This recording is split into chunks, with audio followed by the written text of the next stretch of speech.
Robin des Bois, la légende de Nottingham, le hors-la-loi légendaire qui vole aux riches pour donner aux pauvres, il est très connu, même encore aujourd'hui, vous êtes forcément obligé de connaître cette histoire, au moins de nom. De tous les films Robin des Bois que j'ai vus, pourquoi j'ai décidé de parler de celui-là? À la base, je voulais parler des derniers films, mais je me suis dit que le dernier, il avait déjà été très démonté par beaucoup de personnes, donc j'avais pas besoin d'en rajouter, et la version de Ridley Scott avec Russell Crowe... je dirais pas qu'elle est dégueulasse, mais elle a énormément de défauts qui fait que le film n'est pas très appréciable. Et encore une fois, il y en a qui ont bien mieux exprimé le sujet du film que moi. Donc j'avais pas envie de venir dessus. Donc il me restait aussi les Robin des Bois anciens. À savoir le film que je connais aussi beaucoup, mais qui n'est pas très connu. C'est Les Aventures de Robin des Bois, réalisé par Michael Curtis, et où le Robin des Bois est interprété par Errol Flynn. Qui est un film que j'apprécie beaucoup et qui est même, je pense, mon Robin des Bois préféré, mais c'est un film trop ancien, donc je pense que beaucoup d'entre vous ne doivent pas le connaître. Donc il ne me restait que 3 choix.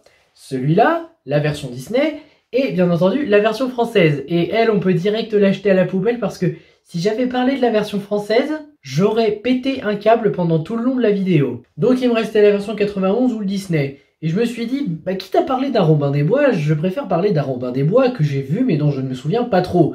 Plutôt que d'un Disney sympathique, mais un petit peu trop enfantin. En même temps, c'est Disney. Donc aujourd'hui, j'ai choisi de parler de Robin des Bois, Prince des voleurs. Et cette vidéo a mis plus de temps à sortir, à la fois pour mes études, mais aussi parce que, comme vous pouvez le voir, il y a 2 versions du film. Donc j'ai dû regarder les 2. Bon déjà pour commencer, quelle est l'histoire de Robin des Bois? Après 5 ans d'emprisonnement à Jérusalem, Robin de Locksley rentre enfin chez lui sur ses terres. Mais quand il arrive, il se rend compte que ses terres ont été massacrées, que son père a été tué et que son majordome a eu les yeux crevés. Il décide alors avec son nouveau compagnon Azim de partir dans la forêt de Sherwood afin de retrouver les voleurs avec qui il va s'associer afin de voler les richesses des riches et les distribuer aux pauvres. En gros, c'est l'histoire du film. Et qu'est-ce que j'ai pensé de ce film Robin des Bois? Honnêtement, je l'aime beaucoup. J'ai même envie de dire, je pense que c'est une de mes versions préférées avec celle d'Errol Flynn. Et aussi, je préfère au Disney. Mais bien évidemment, le film n'est pas sans défaut et on va tout de suite dire quels sont les défauts. Le premier point qui me gêne un peu, c'est la musique principale. Attention, je ne dis pas que la musique principale est mauvaise. Je dis juste que la musique principale est peut-être un petit peu trop utilisée au début. Parce que le problème est qu'on l'entend, il me semble, 3 fois en moins de 20 minutes. Ce qui est assez perturbant. C'est bien d'utiliser la même musique. George Miller, par exemple, dans Mad Max 4, je sais que c'est le réalisateur et pas le compositeur, mais il était là pour le montage, alors c'est lui qui a choisi où mettre la musique. Il a choisi de mettre le thème principal de Mad Max au bon moment. Il l'a mis quand il y a la première course-poursuite avec Max, qui est prisonnier, et quand ils essayent, dans la bataille finale, de revenir sur leurs pas. Et ce Robin des Bois, le problème, c'est qu'il utilise la musique trop souvent au début. Parce qu'il l'utilise quand même pendant la fuite de Jérusalem, quand Robin revient sur ses terres, qui a eu lieu très peu de temps après, et quand il se bat pour la première fois contre des hommes qui sont sur ses terres, qui se passent 5-6 minutes après leur arrivée. J'ai pas chronométré, c'est a priori. Mais bon voilà quoi, je trouve que la musique principale est un petit peu trop employée au début. Par contre, vers la fin, il l'utilise bien. Juste qu'il faut pas abuser de la musique, et ça m'a un tout petit peu saoulé de l'entendre. Mais ça reste une musique que j'adore. Il y a aussi un personnage qui pose problème, c'est Guy de Ristourne. Alors Guy de Ristourne, c'est le cousin du shérif. Honnêtement, j'ai rien contre l'idée de faire un acolyte au shérif, c'est une bonne idée, s'il arrive à se rendre utile ou qu'il a un développement. Mais lui, il n'y a aucun des deux. Il est utile dans le sens où un soldat obéit aux ordres, donc voilà, il est utile strict minimum. Et sinon, il n'a pas de développement. Que ça soit par rapport aux actions de son cousin, se rend compte qu'il n'agit pas de la bonne manière, ou des actions de Robin en se disant peut-être que c'est moi qui n'ai pas choisi le bon chemin, il n'a pas de développement. Quand tu fais un personnage comme ça, en général, il y a un développement. Bon, après, est-ce que c'est grave? Non, parce que le shérif vole toute la vedette tellement il est excellent. Mais j'aurais aimé que ce personnage ait un petit développement par rapport à tout ça. Ce défaut-là, il vient plus de la version DVD, donc la première version du film, parce que la version longue a corrigé ça. Les scènes de nuit sont trop sombres. Et je n'exagère même pas, les premières scènes de nuit à Jérusalem sur ma télé, vraiment en termes de qualité visuelle, j'ai une bonne qualité, je voyais rien de ces scènes. Ah mais vraiment, il faisait tellement noir, j'avais du mal à voir. Merci le Blu-ray d'ailleurs. Même pour un film de 91, tu gères pas trop la nuit. Hook est sorti la même année que toi et il gérait mieux la nuit. Tu serais sorti dans les années 50, 60, j'aurais pardonné, mais t'es sorti en 91 quand même. Donc les scènes de nuit auraient dû être un petit peu plus lumineuses. Ensuite, les moments d'action, il y a un détail qui est très perturbant. C'est surcuté. Au début, en tout cas. Je vous jure que les premières batailles du film, elles sont tellement cutées que tu te dis, mais quoi? Qu'est-ce qui se passe? Bon, on arrive quand même à suivre parce que le montage est assez bien géré. Ça encore, je peux peut-être un petit peu pardonner parce que les cuts, ça s'améliore après, vraiment, ça prend son temps pour des scènes d'action. Mais les cuts là, au début, les surcuts en mode cut, j'étais en mode... Ouais. Et le dernier défaut que j'ai repéré, il y a une répétition de plan.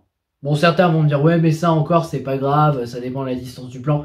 C'est vrai. Sauf que le plan en lui-même, il est répété à 3 secondes d'intervalle. C'est un plan de la flèche de Robin qui est en train de tourner. En fait, le problème, c'est que on voit le plan une fois, on se dit d'accord. Ensuite, on voit un plan, je crois que c'est un des pendus qui essaye de se débattre, ou quelque chose comme ça. Et on revoit une deuxième fois le plan de la flèche, qui justement est le même. Peut-être un petit peu plus long, mais c'est le même plan. Et j'ai vu ça, je me suis dit... alors, j'aurais compris si c'était genre une baston là et une autre baston plus tard, mais là, c'était juste une scène de sauvetage et c'était pour le même sauvetage de la même personne. C'est un petit peu ridicule d'avoir mis une répétition de plan à ce moment-là. Bon, d'accord, le dernier défaut qu'on pourrait reprocher pour être de bonne foi, c'est la photographie qui a mal vieilli. Mais soyons honnêtes, ce film a pratiquement 20 ans, il est sorti en 1991. Je pense qu'on peut pardonner que la photographie fasse un peu vieille. Et puis bon, il y a des photographies encore plus flagrantes que celle-ci, donc je pense que ça va encore. Et le Blu-ray a un petit peu amélioré la qualité de l'image. On va pouvoir parler des points positifs, à commencer par les personnages avec Robin des Bois joué par Kevin Costner. Ce Robin des Bois est un ancien soldat revenu des croisades qui, en revenant, découvre que la seule personne qu'il aimait, son père, a été tué. Et donc il ne rêve que de vengeance auprès du shérif de Nottingham. Chose qui se comprend tout à fait. Tu reviens chez toi, tu apprends que tu as perdu le seul membre de ta famille. Je pense que l'envie de vengeance se comprend tout à fait. Mais ce qui est brillant avec ce personnage, c'est pas le fait qu'il ait envie de vengeance, c'est ce que ça développe autour. Parce que Robin apprend à se trouver une nouvelle famille auprès des voleurs, à vivre une nouvelle vie en fait. Chose que son père aurait adoré. Et c'est ce qu'il fait. La vengeance n'est pas sa priorité, il l'abandonne petit à petit. Et ça rend le personnage très bien écrit. Ça et le fait que quand tu sais que c'était un garnement qui passait son temps à se plaindre de tout, tu te dis qu'il a fait un sacré chemin. Il a toujours le côté orgueilleux, mais là, il a tellement de cœur avec tout le monde. Il voit quelqu'un en danger, il l'aide, il ne se demande même pas c'est qui. En fait, ce Robin des Bois, c'est pas un Robin des Bois auquel on aimerait ressembler. C'est un Robin des Bois qui donne envie qu'on le suive. Et ça fait que ce héros est très bien réussi pour ce long métrage. Ensuite, on a Lady Marianne, jouée par Marie-Elisabeth Mastrantonio. C'est une jeune femme voisine de Robin des Bois, de ce que j'ai compris. Alors là, je parle par rapport au film, pas par rapport à l'histoire originale que je ne connais pas. C'est une femme qui fait de son mieux pour défendre ses terres, malgré qu'elle ait de moins en moins de ressources à cause du shérif et de ses actions. Mais c'est aussi une femme forte. Bon, là, je vais comparer au Disney. Le Disney, il nous montrait Marianne comme étant une femme, mais juste une femme en train de rêver que Robin arrive. Et le problème, c'est que le seul moment où on la voit faire un truc dans le Disney, si je dis pas de bêtises, c'est le moment où elle lance une tarte. Pour dire, le moment où il faut sauver tout le monde dans les geôles, elle n'est pas là. Ce qui est assez inédit, parce que je veux bien que Robin lui ait dit je ne veux pas que vous soyez blessés, vous devez rester ici pour votre sécurité. Mais la vraie Marianne, qui a autant de cœur que Robin, elle aurait pas hésité, elle aurait foncé. Et bah cette Marianne-là, c'est un peu ça. Certes, c'est aussi une demoiselle en détresse sur pas mal de scènes, mais c'est aussi une femme forte en vrai. On sent qu'elle est capable de se défendre toute seule et qu'elle est assez ingénieuse à certains moments. Au début, on a l'impression que c'est une noble qui n'accepte pas de s'ouvrir, un peu comme Robin quand il était enfant, mais en vrai, plus elle apprend à connaître Robin, plus elle s'ouvre à lui et plus elle devient attachante avec lui et avec nous, les spectateurs. Donc cette Lady Marianne, j'aime bien. Ensuite, le nouveau personnage exclusif au film, Azim, joué par Morgan Freeman. C'est un prisonnier que Robin a délivré car il en avait l'occasion. Encore une fois, Robin des Bois, grand cœur. Et depuis, il veut honorer sa dette en sauvant Robin du danger. Il n'y a pas grand chose à dire sur lui de l'extérieur. Par contre, quand on apprend à le connaître, et surtout dans ses interlocutions avec les autres, là il y a des trucs à dire. C'est une époque de racisme très fort. Donc évidemment, le fait que Azim soit une personne de couleur ne plaît pas beaucoup à pas mal de personnages. Surtout le frère Tuck. Mais justement, c'est ça que je trouve beau. C'est pas quelqu'un qui sombre dans la colère au fur et à mesure qu'on le rejette. C'est un personnage qui prend sur lui et qui, quoi qu'il arrive, continue de faire ce pourquoi il est doué. Et j'ai même envie de dire, il n'aurait pas été là, Robin et les voleurs auraient été dans la mouise je ne sais pas combien de fois. En vrai, Azim, c'est l'ange gardien de Robin. Ça explique pourquoi aussi Morgan Freeman a joué Dieu dans Bruce Tout-Puissant. Bref, Azim, en tout cas, j'aime beaucoup ce personnage. Le sens de l'honneur, reste fidèle à lui-même malgré la situation et se fait accepter tel qu'il est à la fin. C'est vraiment un personnage bien écrit. Je vais parler aussi de l'Écarlate joué par Christian Slater. Je suis pas très fan de ce personnage parce que c'est un petit peu le rebelle qui passe son temps à défier l'autorité du héros parce qu'il ne croit pas en lui. Je dis pas qu'il n'a pas tort vu ce qu'on apprend, mais ça on en reparlera en partie spoil. Mais ça le rend casse-pied. Mais après on comprend son comportement quand on apprend à le connaître. Puis même dans sa personnalité, ça fonctionne en fait avec tout ce qu'il a traversé. Mais encore une fois, partie spoil. On a aussi Petit Jean joué par Nick Bramble. Alors celui-là c'est le chef des voleurs jusqu'à ce que Robin arrive et il fait juste de son mieux pour s'occuper des voleurs en cherchant de quoi manger, avoir de l'argent aussi, des pièces précieuses, bref c'est pour vivre. Il fait ça pour vivre, pour son clan, il pense à eux avant tout. Et j'aime bien ce Petit Jean. Ce Petit Jean en fait ce qui est bien c'est que tu sens que c'est un chef responsable, un chef qui pense avant tout aux autres avant de penser à lui. Un peu comme Robin, non il n'y a pas de mais, un peu comme Robin. Et il est attachant dans sa manière d'être, y compris avec sa femme. On a aussi le frère Tuck, joué par Michael McShane. C'est un moine qui passe son temps à vouloir boire de l'alcool et à obéir au Seigneur. Enfin, du moins, il est très tourné vers le Seigneur. C'est un petit peu le bouffon du film, mais un bouffon drôle et qu'on peut comprendre dans certaines situations. Après, je dis pas qu'il a raison sur tous les points, mais justement, ce qui est bien aussi avec ce personnage, c'est qu'il apprend beaucoup de ses erreurs. Donc, frère Tuck n'est pas le personnage principal, mais c'est un personnage qui fonctionne assez bien. Puis il a un assez bon développement parmi les voleurs. On a aussi Duncan, joué par Walter Sparrow. C'est le serviteur de Robin de Locksley et il l'accompagne dans cette aventure parce que il tient à son maître, tout simplement. Et en même temps, tu vois que Robin, il pourrait pas l'abandonner parce qu'il aime réellement son serviteur. Il fait un peu inutile, voire boulet, mais d'un autre côté, il est très attachant dans sa personnalité. Et on sent que quand il peut, il essaye de se rendre utile. Duncan, c'est un personnage très touchant. Et sinon, on a Lord Locksley, joué par Brian Blessed. C'est concrètement juste le père de Robin qui met le sens de l'honneur avant tout et qui s'inquiète beaucoup pour son fils, sachant qu'ils se sont quittés sur des embrouilles. C'est un père assez attachant dans sa manière de s'inquiéter pour son fils, et on sait grâce à qui Robin a un grand cœur après ça. Et puis c'est aussi la raison de vengeance de Robin, pour rappel. Concernant les méchants, on a le shérif de Nottingham, joué par Alan Rickman. C'est un shérif qui ne fait que profiter de son argent, de son pouvoir, et qui vise encore plus haut tant que Richard n'est pas rentré d'Angleterre. Et je dois admettre, qu'est-ce qu'il est fourbe ce shérif! Non parce que ce shérif-là, c'est vraiment un shérif intelligent qui ne se laisse pas faire. Bon, c'est aussi un peu un gamin sur certaines situations, un sale gosse, mais ça marche. Mais c'est vraiment un shérif qui fonctionne, c'est un bon méchant, et c'est un bon adversaire pour Robin des Bois surtout. Même son amour pour Marianne, tu sens que c'est pas de l'amour pur, c'est un amour d'intérêt, et ça le rend vraiment exécrable. Donc, méchant détestable, mais tellement détestable qu'il en est très réussi. Et puis il est joué par un super acteur, alors que demander de plus. On a aussi Mortiana, jouée par Geraldine McEwan. Concrètement, c'est une sorcière au service du shérif, ça explique pourquoi il est aussi craint par le peuple, et elle ne fait que lui obéir. La version longue a apporté une réponse sur le pourquoi elle le suit, mais à part ça, c'est une sorcière, et on pouvait se dire qu'elle a été rejetée, et que le shérif est le seul à l'avoir acceptée pour ses pouvoirs. Mais la version longue a apporté une explication qui se tient, mais en tout cas, je trouve que cette sorcière, elle fonctionne, en tant que méchante. Une chose qui est très réussie, c'est la dichotomie entre Robin des Bois et le shérif de Nottingham. Déjà sur le code couleur, t'as Robin qui est habillé avec des couleurs claires, alors que le shérif est habillé vraiment avec des couleurs noires sombres, sachant que l'un a l'air d'un pouilleux, l'autre a l'air d'un homme très noble. Mais à part ça, la dichotomie en elle-même est aussi excellente parce que ce qui est bien, c'est qu'ils sont amoureux de la même femme, à savoir Marianne. Mais pas pour les mêmes raisons. Robin tombe amoureux de Marianne au fur et à mesure que le temps passe et qu'il apprend à la connaître réellement. Là où, encore une fois, quand il était petit, il passait son temps à l'embêter. Là où le shérif de Nottingham, il veut épouser Marianne, mais juste par intérêt parce qu'il veut encore plus de pouvoir. C'est tout ce qu'il veut. Limite, c'est juste pour assurer un rôle à l'avenir dans la royauté. Donc l'un aime sincèrement avec son cœur, l'autre aime juste par profit. Donc quoi, la dichotomie est assez réussie.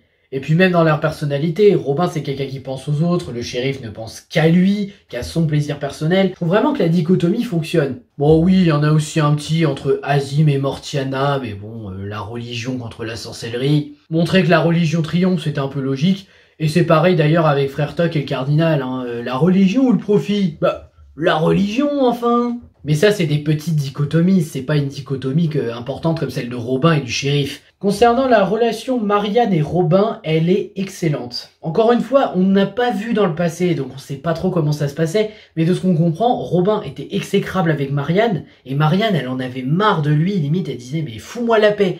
Et là, Robin a changé, même s'il a gardé son orgueil, il n'est plus le même garçon, là il est quelqu'un de gentleman, qui aime beaucoup séduire les dames d'ailleurs, d'après ce que j'ai remarqué, et Marianne de son côté, elle apprend à s'ouvrir à Robin au fur et à mesure qu'elle apprend à le connaître au point d'en tomber amoureuse pour ce qu'il est maintenant.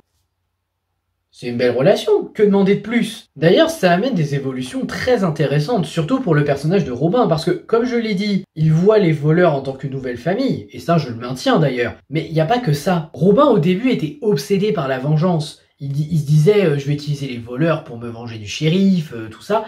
Et petit à petit, c'est pas par vengeance qu'il le fait. Du moins, c'est plus par vengeance, c'est juste pour sauver les personnes qu'il aime.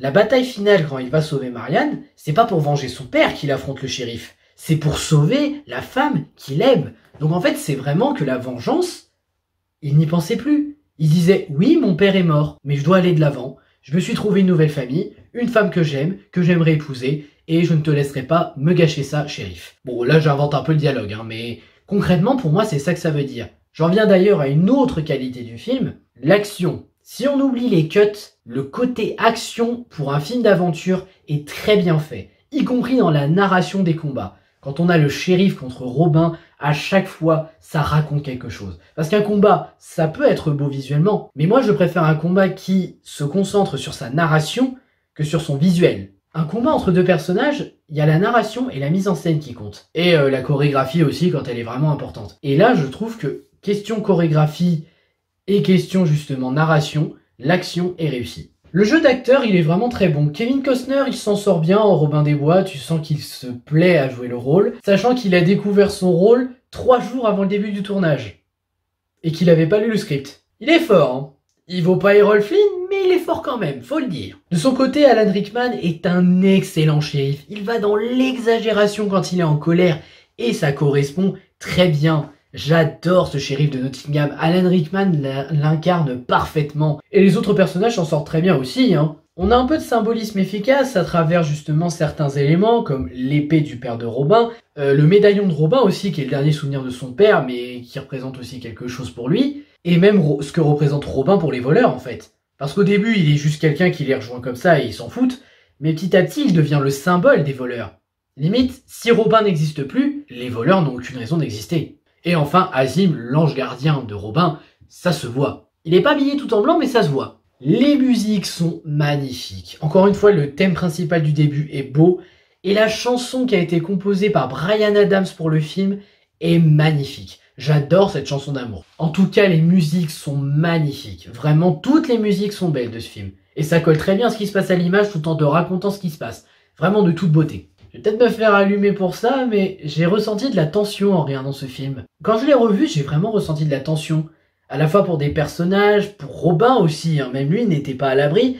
Vraiment, la tension est très réussie pour les personnages. D'ailleurs, il y a un message très simple, mais qui fonctionne, c'est un message anti-racisme, qui dit qu'il faut s'aimer les uns les autres tels que nous sommes, en fait. Et, bah oui, c'est un bon message à retenir, parce que faut savoir que même dans le monde d'aujourd'hui encore, il y a pas mal de racisme. Je sais pas à quel point, mais il y en a pas mal. Et personnellement, je trouve qu'un message comme ça, dans un film comme ça fonctionne bien. Surtout qu'Azim, encore une fois, il reste lui-même. Il cherche même pas à devenir comme les autres. Il reste lui-même, il se fait accepter tel quel. J'avoue, il y a un humour qui m'a fait sourire 2-3 fois, voire rigoler. C'est un peu loufoque, mais ça fonctionne. Par exemple, les moments avec le frère Tuck, pratiquement tous ces moments-là, quand il est avec l'alcool, c'est des blagues. Et en fait, l'acteur l'incarne tellement bien qu'il en est drôle. Même Petit Jean, il a quelques scènes assez drôles à certains moments. Non, vraiment, l'humour est vraiment pas mal. On a très beau décor, de l'inattendu qui fonctionne, et bien entendu, il faut que je parle d'un caméo spécial. Je dis caméo, mais en vrai, c'est un personnage, hein. C'est juste que quand je l'ai vu, je me suis dit, waouh, un caméo. Mais on en parlera en partie spoil. En tout cas, c'est un superbe caméo. Et si vous saviez ce qu'il a fait de l'argent après... Nous entrons dans la partie spoil. Alors pour commencer, je vais reparler rapidement de l'Écarlate. Parce qu'en fait, l'Écarlate, on apprend que c'est le frère de Robin des Bois quand son père s'est remarié. Parce que oui, la mère de Robin est morte, donc il a voulu se remarier avec une autre femme autre femme que Robin n'a jamais supportée, qui limite l'envoyait bouler tout le temps, à tel point que le père a fini par la rejeter, elle est morte de chagrin, et donc l'Écarlate a atterri dans la forêt, et est devenu un voleur. Il y en a qui pourraient dire que cette révélation est inutile, et honnêtement je pourrais partager cet avis si ça avait été vrai. Non, parce que concrètement, l'Écarlate, c'est une conséquence des anciennes actions de Robin. Parce que oui, Robin n'est plus le même, mais il doit quand même faire face aux conséquences de ce qu'il a provoqué dans le passé. Surtout que ça développe aussi mieux la notion de responsabilité de Robin. Même s'il en a, grâce à ça, il va mettre l'orgueil un peu plus de côté pour la bataille finale et pour sauver son frère et les autres en priorité. Aussi, les origines du shérif. Eh bien, en fait, dans la version longue du film, on apprend que Mortiana est la mère biologique du shérif. Je vous raconte pas le choc que ça m'a fait. En soi, c'est quelque chose qui a été rajouté dans la version longue, mais je trouve que ça fonctionne. Ça explique pourquoi justement Mortiana est aussi obsédée à l'idée qu'il accède au trône, qu'il ait du pouvoir, parce que c'est une sorcière. Elle n'a jamais été acceptée telle qu'elle et encore moins avec ses pouvoirs magiques. Donc concrètement, qu'elle veuille que son fils devienne roi, surtout que ça veut dire que leur héritier deviendrait un être avec de la magie noire. Oui, parce qu'apparemment la magie c'est dans le sang. Pourquoi pas, moi j'ai rien contre ça. Du moment que c'est pas la force avec des mini-chloriens, je veux bien. Et quand le shérif l'apprend, ça le fout en pétard. Limite, il est choqué, mais à un point pas possible. En même temps, pour un mec imbu de 5 personnes qui s'est toujours vu vivre dans la noblesse, tu m'étonnes qu'apprendre que sa mère biologique est une sorcière, ça fait un sacré choc. Mais en tout cas, cette révélation apportée avec la version longue, bon, je faisais déjà des petites idées avant, mais ça fonctionne. Et enfin, revenons sur ce fameux caméo. Là, je vais pouvoir me lâcher et vous le dire. Si je vous en ai pas parlé dans la partie non spoil, c'est tout simplement parce que ce caméo, c'est Sean Connery qui joue Richard Cœur de Lion, le roi Richard. Et le roi Richard, en fait, qui revient, c'est clairement une surprise inattendue. Donc je pouvais pas vous le spoiler, surtout si vous avez pas vu le film. Mais je vous avoue que voir Sean Connery en roi Richard, ça lui va bien. Mais vraiment, déjà que c'est un acteur de renommée, cet homme, c'est vraiment magnifique de le voir dans ce rôle. Il a vraiment le côté noble pour jouer Richard, même dans le coup, il a joué tellement de rôles marquants. Je trouve que lui faire jouer Richard en mode « Attention, c'est moi le roi Richard, c'est moi le boss du game », c'est une très bonne idée. Et aussi, oui, je voulais vous parler rapidement, comme ça, une petite anecdote. Vous savez ce qu'il a fait de son cachet de 250 000 $? Il l'a donné à des associations caritatives d'Écosse. Je déconne même pas, vous pouvez aller vérifier sur Wikipédia. Incroyable, cet homme a un cœur en or. Non seulement il joue un rôle magnifique, il touche je ne sais pas combien parce que c'est un acteur ultra populaire, et il fait des bonnes œuvres. Je suis une connerie quand même, merde. Bon, je vais conclure ici, sinon cette vidéo va encore être trop longue. Donc concrètement, ce Robin des Bois, je l'aime beaucoup. Je pense que c'est un de mes films Robin des Bois préférés, que je préfère au Disney encore une fois, chacun ses goûts, mais le film avec Errol Flynn reste un film que je préfère. Cependant, là, je trouve qu'en termes d'écriture, ce Robin des Bois est bien géré, parce qu'on voit la légende se forger. On n'est pas coincé dans le Robin des Bois qu'on connaît déjà. Là, on suit le Robin des Bois qui se construit sa légende. Et c'est ça qui est magnifique. Après, je sais que certains vont me demander, vaut-il mieux la version cinéma ou la version longue? C'est compliqué. Déjà, ça dépend si vous regardez en VO ou en VF. Si vous regardez en VOST, vous préférez clairement la version longue parce que là, vous n'aurez pas le problème de luminosité avec la nuit. Par contre, si c'est en VF, vous aurez un autre problème, c'est qu'il y a certaines VF qui ont changé, dont Daniel Beretta qui maintenant est la voix du shérif. Et je vous avoue que ça colle pas à Alan Rickman en shérif. J'aime beaucoup Daniel Beretta, il est pour moi et restera officiellement la VF de Schwarzenegger, et chante très bien quand il se met à chanter, mais ça ne colle pas au shérif de Nottingham. Pour vous dire, la VF du shérif dans la version de 1991, c'est la voix de Radcliffe dans Pocahontas. Et je trouve que cette voix colle beaucoup mieux au shérif avec l'aspect noble, abusé, prendre les autres de haut. Même dans les crises de colère, je trouve que ça fonctionne mieux. Daniel Beretta est un très bon comédien de doublage, mais il colle pas. Et la voix de Petit Jean aussi en VF, j'accroche pas du tout. Après, il y a des remplacements qui fonctionnent. Par exemple, la VF de l'Écarlate, c'est Emmanuel Carsen maintenant, et ce n'est plus Vincent Ropion. Ça me gêne pas parce que dans les deux cas, la voix colle très bien au personnage, je trouve. Bref, à vous de voir. Si vous regardez en VO, je dirais version longue. Si vous regardez en VF, regardez les deux et faites-vous votre avis. Moi, pour ma part, que ce soit la version cinéma ou la version longue, j'aime beaucoup ce film et je ne regrette pas de l'avoir revu et d'avoir pu en parler en vidéo. Sur ce, je vous remercie d'avoir suivi cette vidéo. N'hésitez pas à liker, à partager, à vous abonner. Et je vous dis à bientôt pour une prochaine vidéo. Ciao!